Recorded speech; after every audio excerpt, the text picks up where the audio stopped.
Welcome to Nerdscape, the comic book podcast, where we talk about everything underrated and overlooked. I'm your host, Jablar. And I'm your host, Cami. Please excuse me. I'm a little under the weather. He is, and he's trying to get me under the weather. I'm not trying, but it's really hard not try.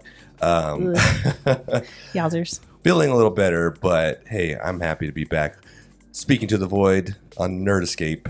And if you haven't already, if you're not already an admiring fan, please follow us on Instagram at nerd_escape. If you're watching on YouTube, which you can, it's available. If you're not, if you're just listening, just search up Nerd Escape podcast, Nerd Escape comic books on YouTube, and give us likes, subscribe, all those good things, that people who make content ask for, all that stuff. Yeah, and of course, if you're on any of the podcast hosting sites, so Apple, iTunes, Spotify, and all the in-betweens, go ahead and give us a rating. We're pretty cool. Go ahead and give us like a 5 stars, maybe 4, maybe 3 at the lowest. No, don't go below 2. I was like, give us a star rating. Yeah. So. Oh, it's going to be back in today's episode. It's super, super awesome. Mm-hmm. What was the date you had in your head? November 2020, episode 9. Episode 9, the early days. We reviewed a comic book, gave an appreciation to it for the comic book Prism Stalker. Yes. Prism Stalker by Sloane Leong. It was a glorious time. That was seriously a great read. Once again, recommended by our really good nerdy friend Nelson Turek. It is you go listen to the episode. It's one of my favorite episodes. Still listen to every now and then. But Sloane Leong is the one and only creator. She writes the script. She does the illustration. She does the coloring, and it is this sci-fi, like psychedelic, like organic, like cosmic kaleidoscope comic book. Like it's look at the cover. It's a cosmic sci-fi. Yes, cosmic sci-fi, perfect. And the episode we did on it, like I said, it's like I think during that episode we did the first Prism Stalker episode, we kind of discovered like something in our minds about the comic book as we were doing the episode. Like it was one of those like mind openers. And yeah, so and Prism Stalker 2 comes out August 2nd, 2023. Yep. And so if you're a fan already, or if you listened to this episode before and you're like, hey, I already got that pre-ordered. Well, you know what?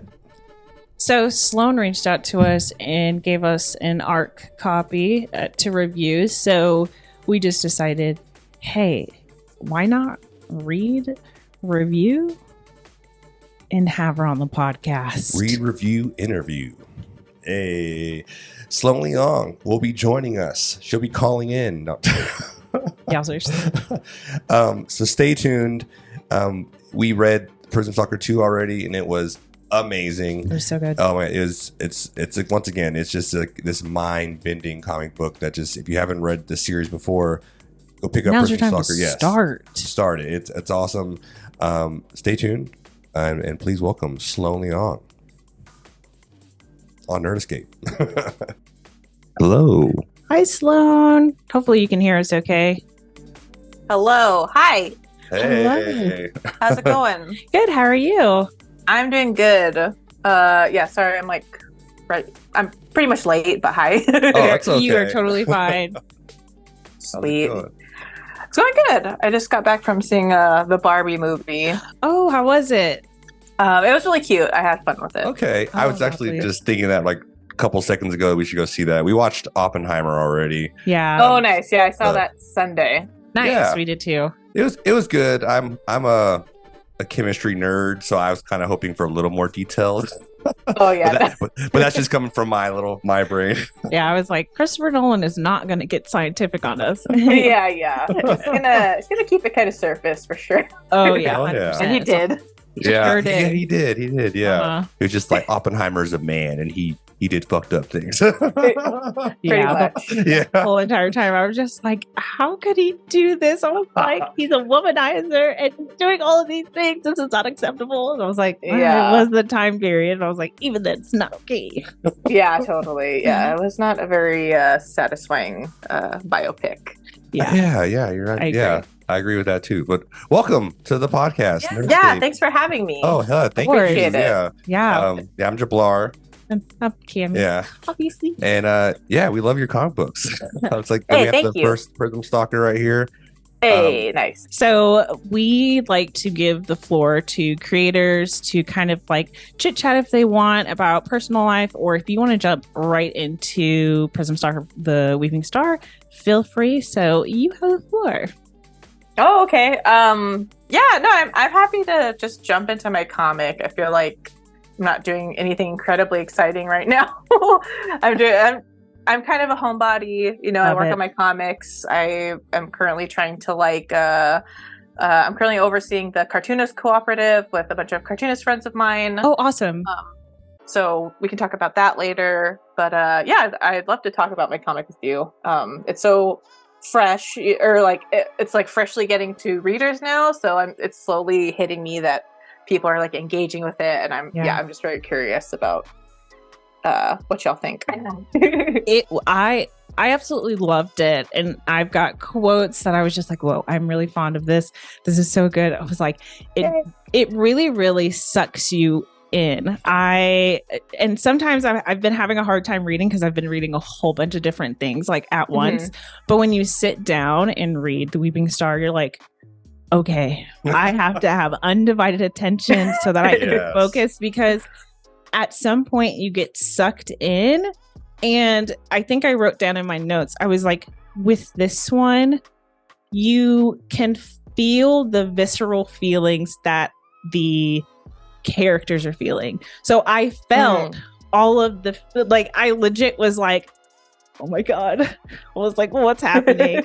And so it was probably one of my favorite things, because I know it can be very difficult for feelings to come across in a comic book, because a lot of people aren't, they're just kind of looking and reading. But with your story, you are able to capture feelings to a point where the consumer has the same reaction that the characters are having, or can kind of relate, or really you can put yourself into the shoes of the characters. And so that was my favorite part, is like, okay, I need to do some more introspection, because it just brings up a lot of things to thought. So I absolutely loved that part of it. Oh, I'm so glad. That's awesome. That's awesome to hear. Thank you. And I mean, even from the first one, I reread that one, and then the second one, I was just like, oh, the second one, I was like, casually, okay, they're in the city and everything, and then all of a sudden they get attacked, and it's just this mind fight when they use the Numa, and you almost took it to a level where it's kind of almost like a manga, like, it could be like an anime in a way, because you have, because in anime and Japanese culture, they have like the whole classes and like, the grading system, and then they have this like almost like I don't know, you could talk about Hunter x Hunter, where they use like the nin, and like you evolve that to different powers. So I love that. Almost I have to go back and like study like what all these different powers are. So the Numa, they like manipulate that to the altars, and then all the different putting, like, using your mind to take like intangible thought and stuff. And the facture. In the factures, you take that. You take intangible things, that minds and things you think about, and you turn them into weapons. Like you weaponize thought. And yes, like, exactly. Yeah, it's not like it's even more powerful than like MK Ultra or something like that. Yeah, pretty much. But no, it to me, like, rereading the first one and reading the second one, like, but I was casually going through it, and then it just like goes, whoa. Like, it just like on multiple occasions, every single issue was just this organic kaleidoscope, just mind melt. And like, I've never read a comic book like this before. And it's kind of funny because our friend, a really good friend of ours, recommended it to us, and he was like, it's almost like Harry Potter. And I was like, and we read it and we're like, it's not like Harry Potter. What the hell are you talking about? So it's like, what were you I reading? think he just saw like the whole school that they're going to. I was like, they're not going to school. They're slaves. Yeah. They're being forced to fight this like organic like planet, this like sentient planet. Like, and then and even reading the interview in the back of Prism Stalker 1 about how just like you were trying to find your realm for like sci-fi. So I love that aspect too. Yeah. But yeah. Oh, thank you so much. I'm like very excited to talk to you about it because it's clear that you've like read it deeply and you seem to like understand where I'm coming from with it. So yeah, this is awesome. Thank you. Love it. Yeah. So we'll jump into questions. So yeah, sounds good.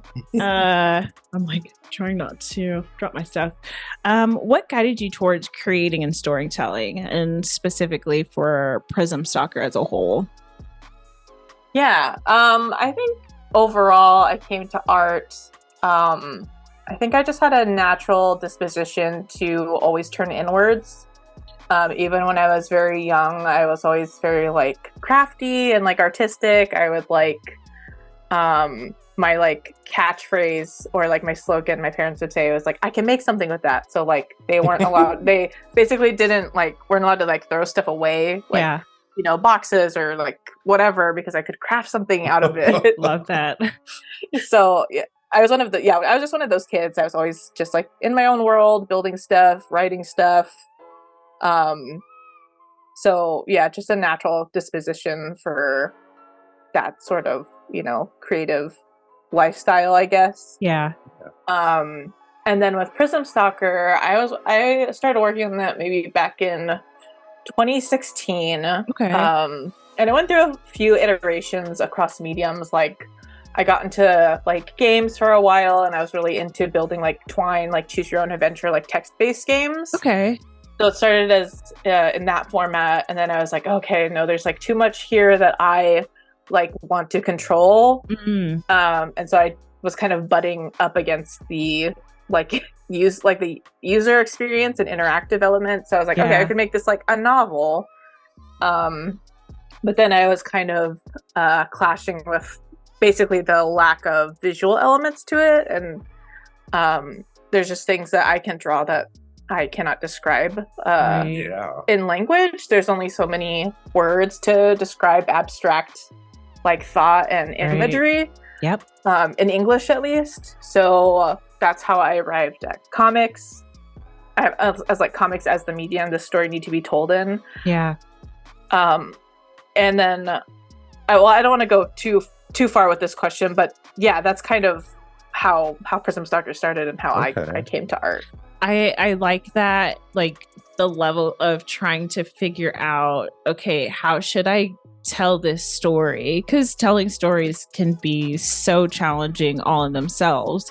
So figuring out the medium, I'm sure, is just as hard. And you being able to like narrow it down and like finally come to the point of, what a comic book is going to be the best way to get my thoughts and the story across to readers that will allow them to really jump in. It's super cool. It's amazing. So tell us what you've enjoyed most about creating Prism Stalker. I feel like I do not have a super like combative relationship with art. So this is kind of this question, and like what is challenging about it is difficult for me to say, because it's like I've like poured my life so far into this medium, into storytelling. So it's like I am like just compelled, and it's both joyful and challenging, but it's not something where it's like I can kind of like tease apart something that is stopping me or something. Like it's all just like a fun challenge. Like I'm learning. It's like a play space, I guess, for me. Like mentally, like I'm learning as I'm going. I'm becoming a better artist and a better writer. It's like where I'm engaging with like speculative ideas and like philosophy. Yeah. And then it's like kind of like shaping me in turn. I didn't have to make this answer that difficult, but I was like, I don't know. It's all fun and it's all challenging at the same time. Yeah. And I'm also like, I don't get, this is like really annoying to say as an artist, but I don't get like artist block. ever. Okay. Really, That's Like, great, That's awesome. honestly. this is the artists will hate me for saying this, but This is great to hear to me, it's because just yeah. because with No, go ahead. sometimes we ask some artists this and they're just like, fuck, I hate like the grueling hours of work that I had to put into this. Yeah. And so it's refreshing hearing that. It's like, no, it's like my playscape, and like, you know, you're up to the challenge and, you know, accomplishing things on this medium, because I imagine this stuff takes a lot of time. Oh yeah, totally. Yeah, I think that book took like, if I condensed all the time, I want to say it probably took 1.5 years, but it was spread over like 3 years because I had to work on other things between them. So I was like, I'd do a couple pages and I'd go to my other project, a Okay. couple pages here and there. Yeah. Which yeah, it's not too bad. I personally don't like working like that because I just love to I get like really hyper focused on a project. And when I have to like, you know, when I'm forced to bounce, like usually I do like to work on multiple projects at once, but like if I'm forced to do it and not by choice, then I'm like, I hate this. Like I just want to finish it myself, but I also have to make money. So I have to like be good and like manage my time and like, you know, be self-disciplined. I guess that is a challenge.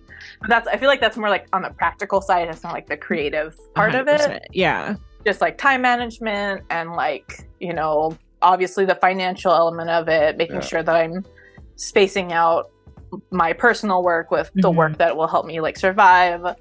Yeah. And then like after, I guess like publishing, but that's like a whole other thing. Yeah. Especially with a lot of the discourse with publishing right now. Oh my gosh, like, Could I ask? I've noticed the first one was with Image and the second one's with Dark Horse. Yeah. How'd that shift in motion happen? Yeah, so back when the first volume came out with Image, it basically like didn't get enough pre-orders. Okay. And they canceled it before it came out. Oh. What? So, wow. Yeah. So they canceled it and then it came out and it got some like decent acclaim and they ordered a second printing, but they were not interested in continuing it. Wow. I didn't know that's how it worked. Okay. Yeah, it sucks. And it's like Image doesn't really market their comics. They're kind of just looking for, you know, their magic, like Walking Dead style comics. Like, oh, it's magically a hit and making money, and we didn't have to pour any money into it. Yeah. Mine wasn't that. So okay. That's kind of like pretty much the story across most publishing is. Okay. It's very much an issue. But anyway, so I was like, okay, well, I will just, you know, I was also just finishing up A Map to the Sun at that time, my other graphic novel. So Prism Stalker 2 went on the back burner. And then like 1.5 years later, time is like pandemic time, so I can't even think. Yeah.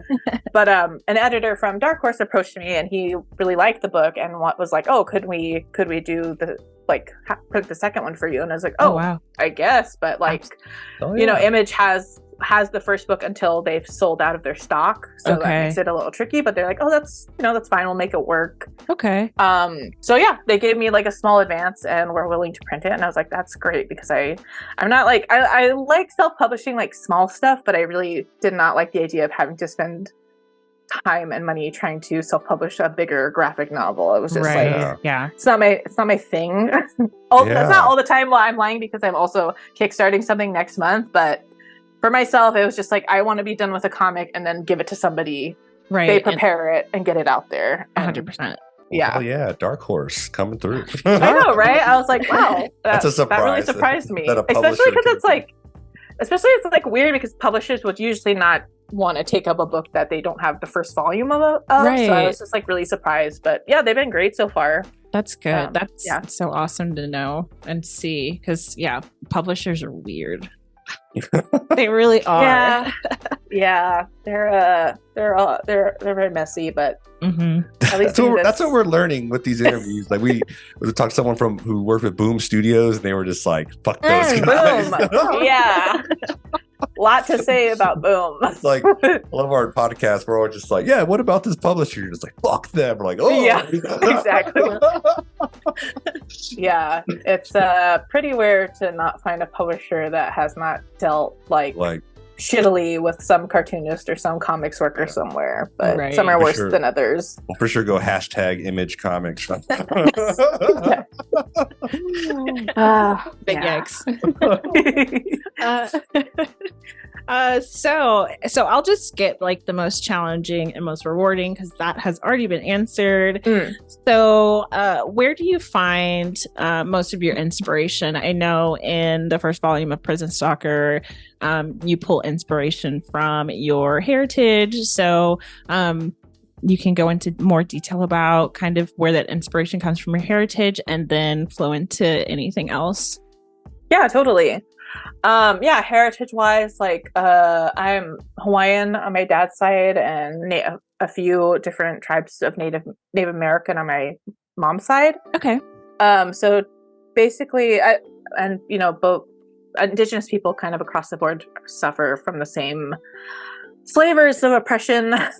So Right. that was like really impactful to me, especially growing up in Hawaii, where we are kind of where Native Hawaiians are kind of like a tourist attraction. It's like a very specific type of othering that you get in that sense. And Yeah. I feel like even like in the early days, like historically, like when like Captain Cook era days when foreigners are coming to Hawaii, they even thought our language, like we sounded like babies because we speak with like short vowels, to them is almost like baby talk. So there's always been like this, like just growing up feeling like tourists just like looking at you in a way that's both like infantilizing and sexualizing, and also like you're their magical vacation destination. And and of course like your typical like cultural displacement and assimilation, all that good stuff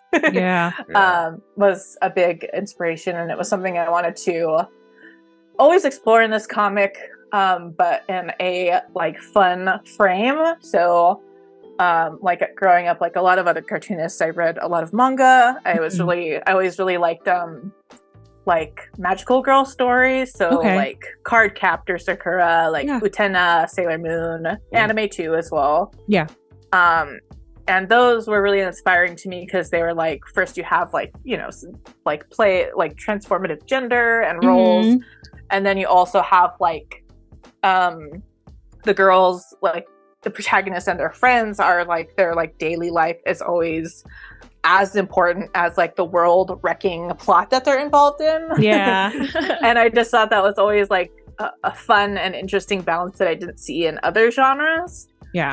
And then of course like in these like not just like these like action shoujo like stories, but there's always this element of like with their superpowers, they have like names for their moves and stuff.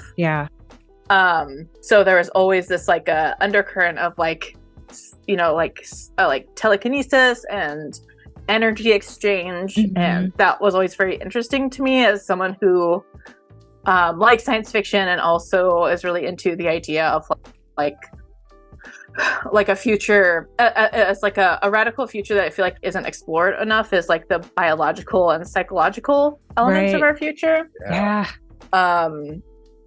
I'm rambling and like going in like a bunch of different directions at once. You're fine. This is great. You're speaking to. I will go on a tangent. Awesome.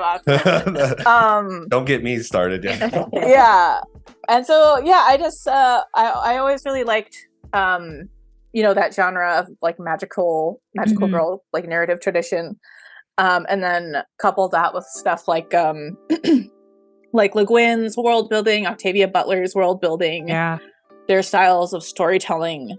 And that always has been like a touchstone for me as a storyteller. Especially like Octavia Butler's Genesis trilogy. Like, is that the one that I'm reading? You read some Octavia Butler. I'm reading. It's basically the one where it's like Lilith wakes up.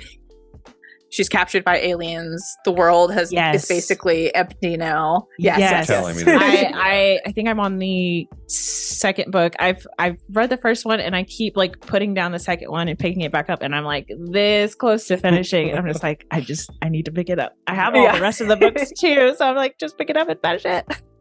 Yeah, it's a lot, and it's also very intense. She's just like a very ruthless storyteller. It's very like emotionally taxing Oh my gosh. to like exist in her world. Whirlwinds. I'm just like, oh my God, I'm going through it right now. Yeah, for real. But yeah, the whole culture aspect of this, I don't know if you listened to the episode we did for Prism Stalker 1, but mid episode we like realized like what you were like trying to do, like the disassociation and like the feeling like you're outside of your culture. Like for me, like I'm very white complected, but I am half Mexican. And so like my whole life, like my Mexican side of the family is like, hey, Weddle, get over here. And then my white family is like, hey, little senorita, get over here. So it's kind of like, and then, you know, if you don't speak Spanish to someone, you know, you're not really Mexican. So that came into play. It hit hard for me on that end. And then it just over the whole, like just America period, like America is just the biggest, like no one ever talks about the just humongous genocide that took place to make this country. And so for you to take a sci-fi story and kind of take that to an intergalactic like mode of like planets become disrupted, and then, you know, join our cause to conquer this planet, and we'll give you a 40 acres and a mule, you know? Like exactly. Right. You should be able to go home to your family. Should. Yeah, exactly. After your arm crystallizes. I thought the crystal was great because it also was a very big signifier of like quote unquote being owned. And because I know in African culture with slave traders, they would, you know, pierce, you know, outside of like native and indigenous cultures in Africa, slave owners would do it was a septum piercing. Oh. Yeah. And that would mark some slaves as, you know, certain owners. So that was really hitting. I was like, dang, they're not getting out of there. Yeah. Unless they like, and it was really, really great seeing kind of that world of missing your home, forgetting that you really have a home, and coming to terms with the fact that you may not see your family again, and you may have to do things against your will to try to fight to get back home. Yeah. Yeah. It always honestly in the first and second one, especially the second one, I feel even harder with Vep, the main character, whenever she tries to like relate to her people and they pretty much just shun her. Yeah. And like, you know, you don't know, like, and then you get kind of poetic with it sometimes, like, you know, when you don't know your mother's tongue and like all those things, and that always hit hard, and it made me like be empathetic and, you know, sympathetic for the main character, like, because that was rough. I'm always just like, accept her. Right, I know. She was born on the planet. She went through the like catastrophe that happened on her home planet. So yeah, like you did really well with that storytelling on that aspect. Yeah. Thank you. I'm glad I felt like resonated with that, because it is complicated, and it's like I of course feel that way, but at the same time I'm also like, you know, when I was in school, you couldn't, not that it was like banned, but like classes to learn the Hawaiian language, they required you to have a certain blood quantum. And I did not reach that. And so I was not allowed to go into these like Hawaiian immersion classes because it was just for a certain blood quantum. And same with like, in Hawaii, they also have like Hawaiian homesteads. Okay. Which is, again, if you have like a certain blood quantum, which my grandpa did, and you're allowed to get on a list to get like an acre of land. Okay. But the catch is you have to build something on it within a year.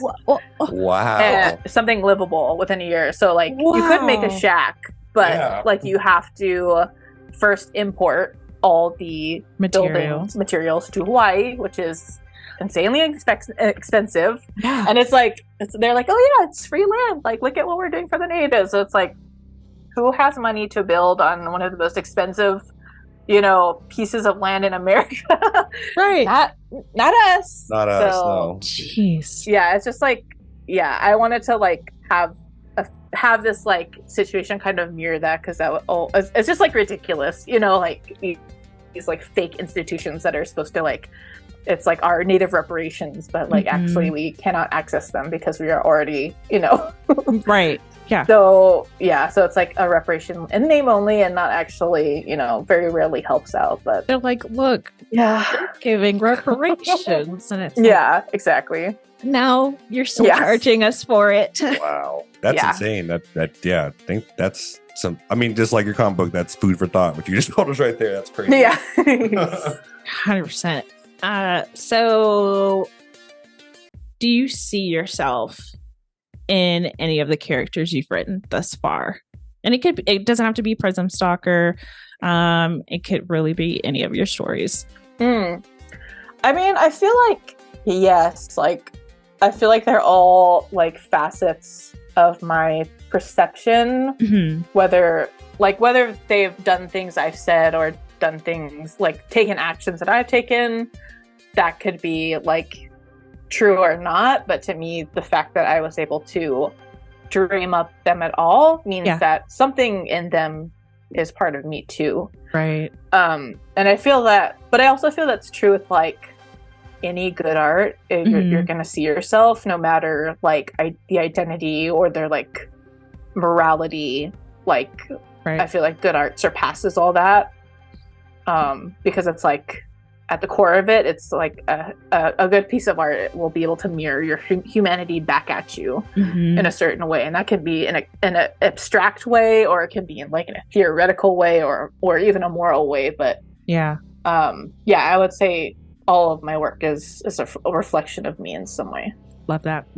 There's always a lot of discourse. I was on BookTube for a little bit, and then I kind of like stopped it because it was just exhausting trying to have to like keep up with reading regularly and then having to post a video about it. So tedious. It's very tedious, and I'm like, I'm not a fast reader, so for me I was like, well, it's gonna take me like a month to read maybe 2 books. So so there's a lot of discourse with authors who are like, well, yeah, I wrote this book, but it's not a reflection of me. And so my thought process is it's like, you're writing it, it's coming from, even if it's minimal, there's always a piece of you that you're writing into the story. You may not like always have viewpoints of all the characters, but some of those characters will hold your views because guess what? You're writing it. Yeah. It's like a, Quentin Tarantino movie. Like, I wrote this script, but I'm not racist. Right. Yeah, exactly. Right. Yeah, I feel like that sentiment is like, I mean, I think it's obviously pressured by our culture around art right now, which is extremely hostile, but I also think it's like a fear of your own potential for cruelty. I feel like people don't want to admit to that or admit to their biases. But I just don't think that's true. I think we all have the potential to be evil and have evil thoughts. And that's going to come out in the work. And you can be as equally good as well. You have potential for that. But I think it's probably not healthy to try and distance yourself from work, even if you're just reading it. Like, to me, that is so extreme that you're like, no, I would never do this. I'm like, no one said anything. Right. No one said that. Yeah. It's like everyone is like preemptively like, I mean, I'm sure this is just like a reflex that we now have from social media, but everyone's like preemptively, even in the art, they're having like prefaces like nothing, I don't condone this fictional work that I made. And like, even when they are talking about it, like, it's very it's not great. I agree. So I can either do one more question, or we can do a bonus question that I have. It's a fun one. That should be a fast one. Fun one sounds. I'm curious about the fun one. All right. So do you drink soda, or like how much soda have you had in your lifetime? Yeah, I drink soda. I guess regular amount of soda. I'll drink it like a couple times a week, I guess. Okay. Perfect. Maybe that's a lot. No, I'm thinking about it. I'm adding myself as like a soda head. Okay, so the question is, who makes the better orange soda? Fanta, Sunkist, or Crush? Ooh. Yeah. Interesting. Okay, first I have to say, I don't drink a lot of orange soda, so That's is kind of reasonable. tricky it's kind of tricky for me. I want to say Fanta, but that's probably only because their commercials and catchphrases are more catchy. Yeah. And so I'm like, ooh, Fanta, that sounds like, refreshing. And Yeah. That was made. Fanta was made by a Nazi. Oh no! Yeah. I'm so complicated, but I'll accept that about myself. Was it Nike's also? So whenever the World War II happened, Coca-Cola, the one that was in Germany, got took over by like a Nazi dude, and he turned that Coca-Cola factory into Fanta. Wow. This Fanta lore is like crazy. Yeah, the Fanta lore. The more you know. I mean, you still have time for your other question. Okay, yeah, we do. Yeah, hit me. The bonus question came early. I chose the Nazi Fanta. Great. I'm glad that's on record. So describe your ideal space to create. Okay. Wait, I could just show you too. I guess this is not like a video. I love how you looked around. But I can show you too. So I have like a little office in my house. Yeah. So here's like my little. Nice. I have like a riser under my like. What is this? It's like a little flexible desk that goes like up and like a drafting table. Yeah. I can't think of words. But I have like just all my tools here. I even made this ceramic like ink holder and like palette. I love it. Kind of big. It weighs like a ton. I didn't factor in the facto. I was like, oh, this is going to be so cool. It's going to perfectly hold like all my pens and brushes. And then it's like 5 pounds.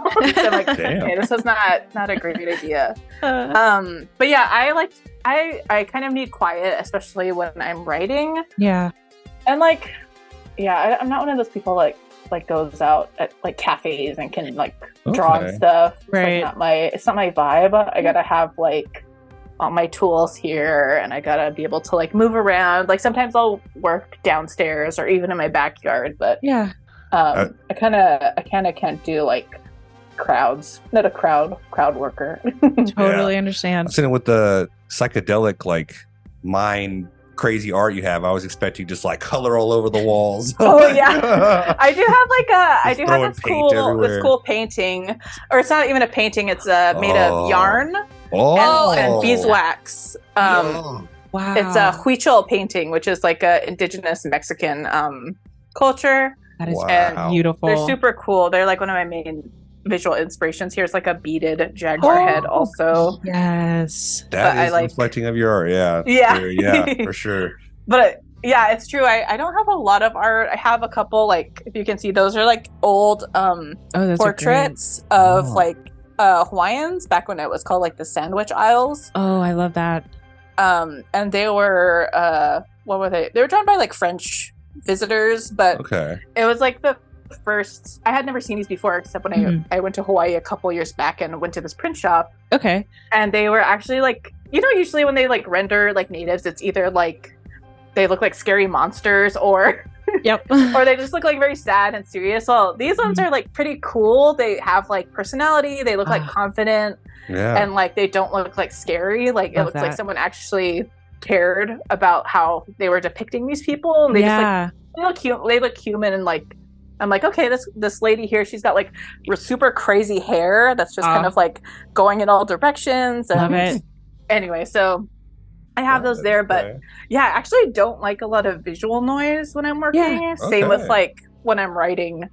I don't like music. When I draw, I can listen to music, but yeah. I would say when I read the Weeping Star, I had to put on music because it fits so well. I have to ask you, the planet is called Iratarka. Is that a Mars Volta reference? Yes. Yeah. Yes. I love it. You know it now. I think in the episode I asked openly, I was like, "Is that a Iratarka Mars Volta?" So I played. Oh yeah, I played Hold Delouse, and I read the Weeping Star, and it was like, oh nice. Oh, it was so. Yes. I recommend Delouse, the Mars Volta album, Delouse Emporium, I think it's called. Delouse in the Crematorium, I think. Yeah. Yes. listen to that album while you read this. I was just like, it was like hitting like picture perfect as I'm like scrolling. I'm like, yes, it's so good. Yes. Finally got the answer. You're a Tarka. What There a you beautiful go. song. Yeah, totally. They're like a huge inspiration. Just like their experimental musical work. Oh The yeah. fact that they like make music that sounds like it's cross genre, like across all their albums, they're just like constantly branching out. Right. And then also their lyrics are like insane and Yeah. beautiful.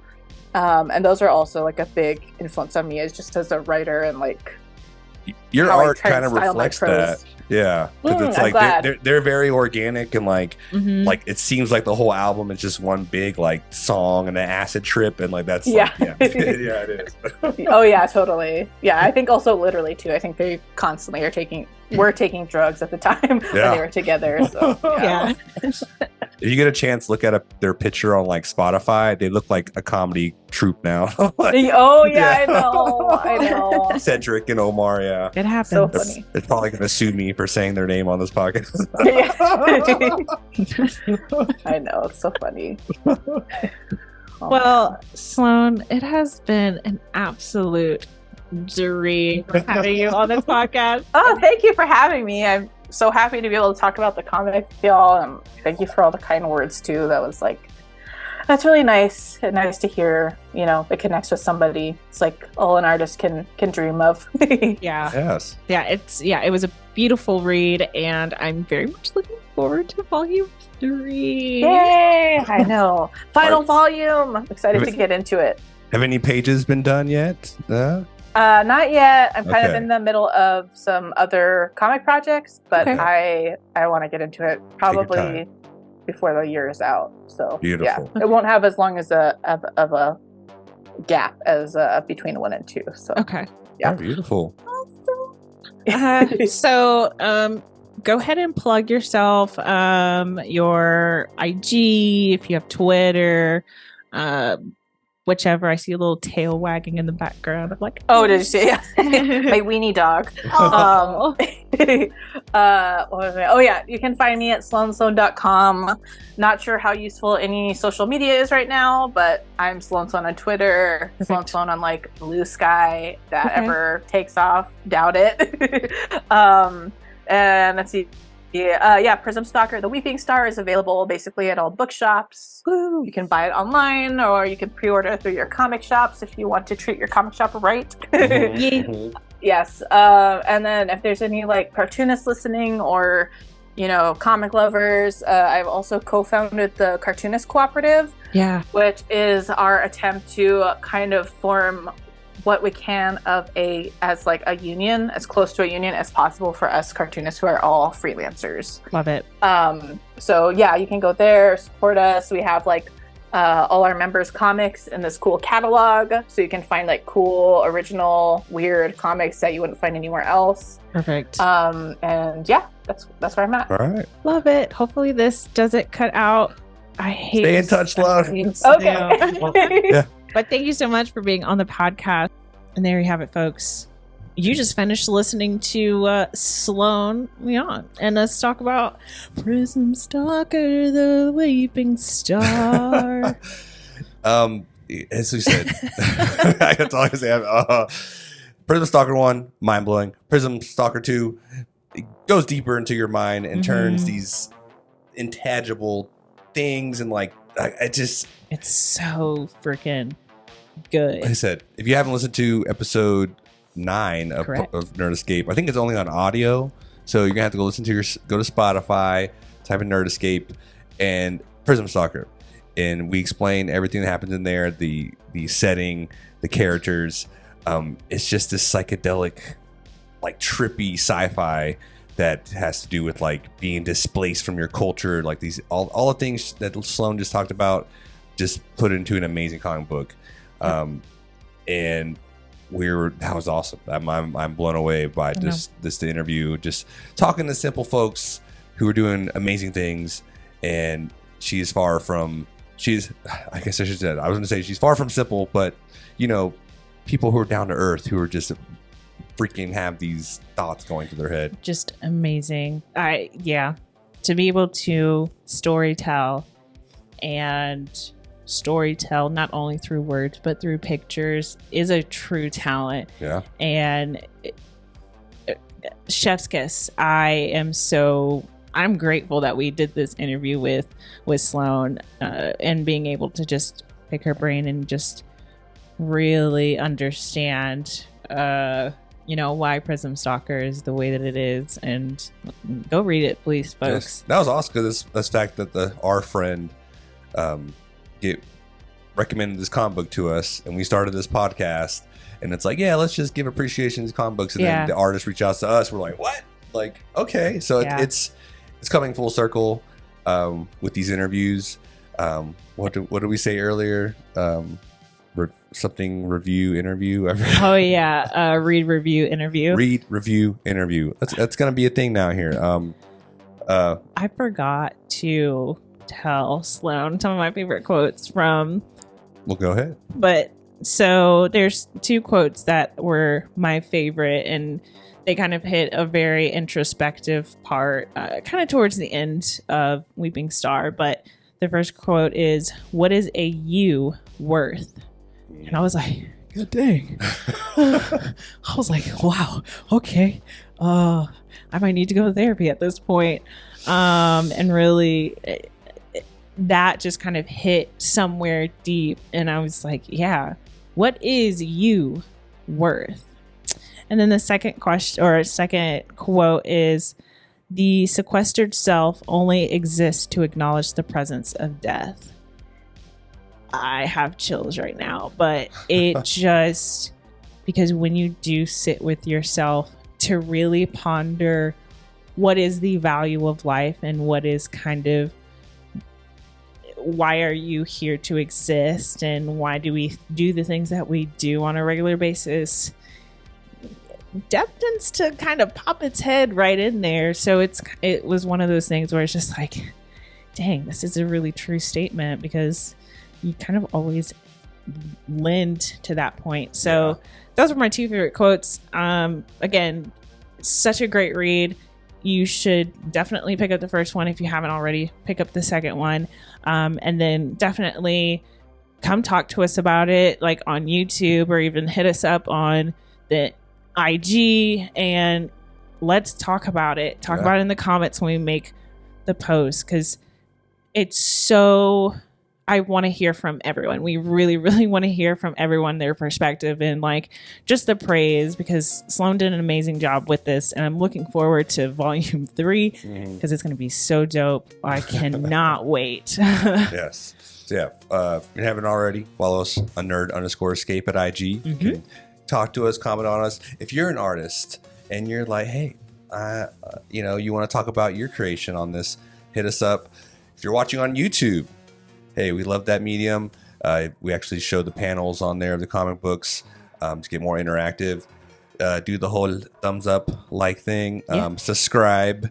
And, show us some love. Leave us a comment. And August 1st. When the book comes out. Is when the second book comes out. Go get both. Go to your local, order it from your local comic book store. If, like she said, the Prism Stalker Volume 1s are they did a reprint. So, they have some pretty cool little covers out there. But what a joy. It just cheered me up after that interview. 100%. Sloane, you're awesome. And I recommend listening, like I said, listen to the Mars Volta album as you're reading this. But until then, this is Nerd Escape, the comic book podcast, where we talk about everything underrated and overlooked. I'm your host, Cami. And I'm your host, Jablar. And we will catch you in the next video, audio, wherever you feel comfy. That's what the comic book is like. If I had to put the comic book into sound, it would just be like, okay. Peace out, y'all. Peace.